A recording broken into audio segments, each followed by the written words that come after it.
Good morning, Hank. It's Tuesday. Today I want to talk about the rigging of U.S. presidential elections, so travel back with me to the election of 2004, where incumbent Republican George W. Bush defeated Democrat John Kerry. Across the country, Bush received about 3 million more votes that year than Kerry did, but of course the popular vote doesn't matter in U.S. presidential elections because of the Electoral College. This is a strange and anachronistic feature of our presidential elections explained in detail by C.G.P. Gray here, but quick overview. Every state is allotted a certain number of electoral votes based on congressional representation.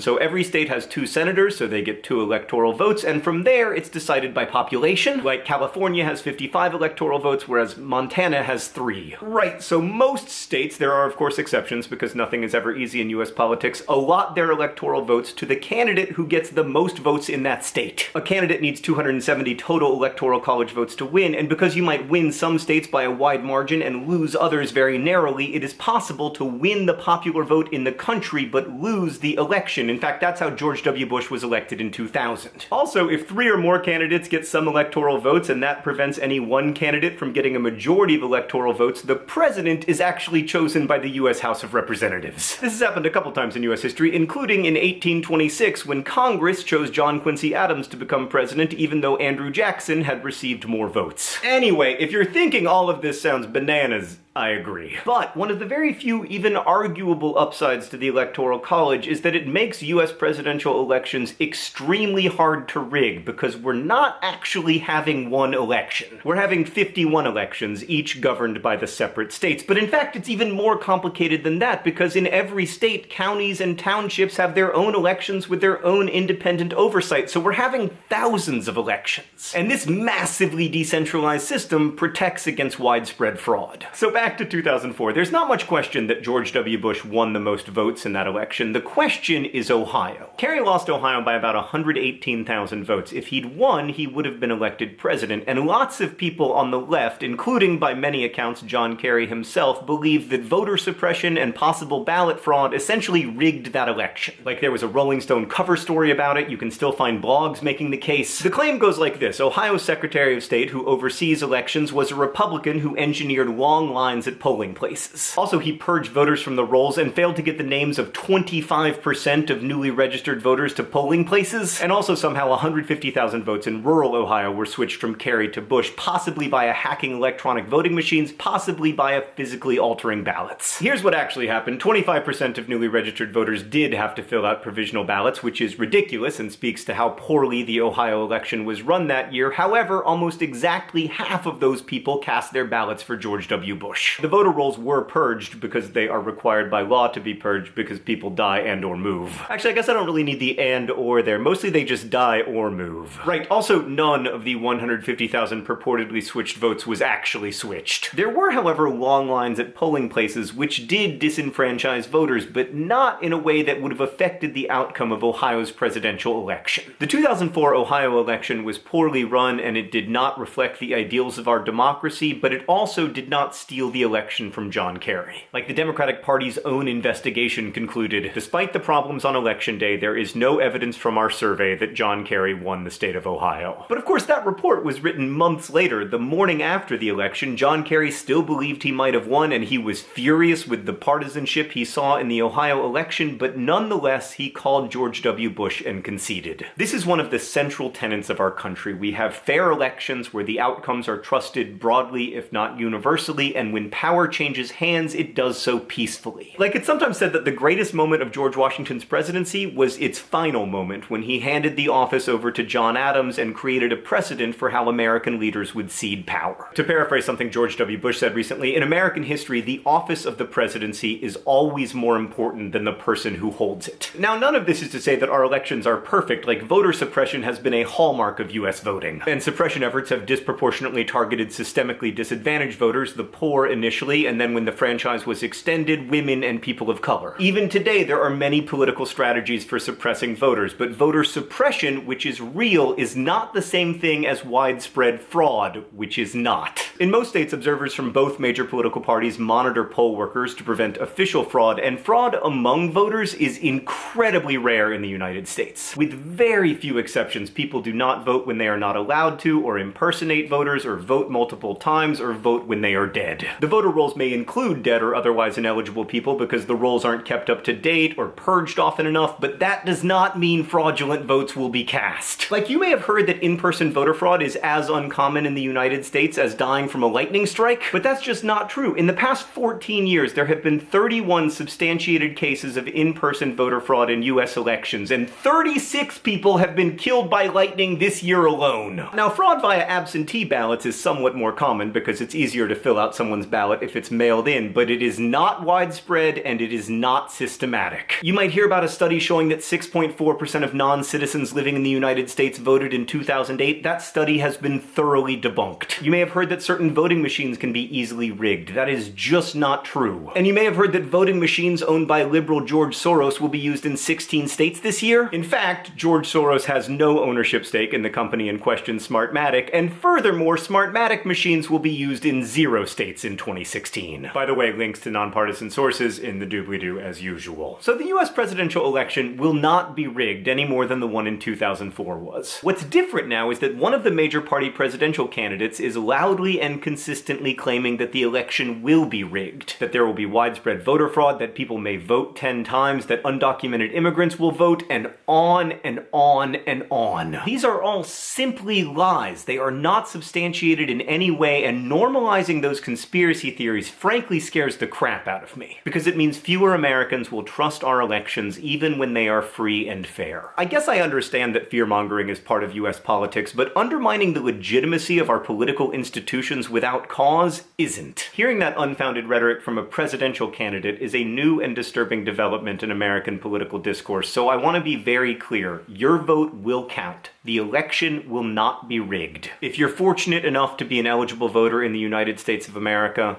please make your voice heard. Hank, I'll see you on Friday.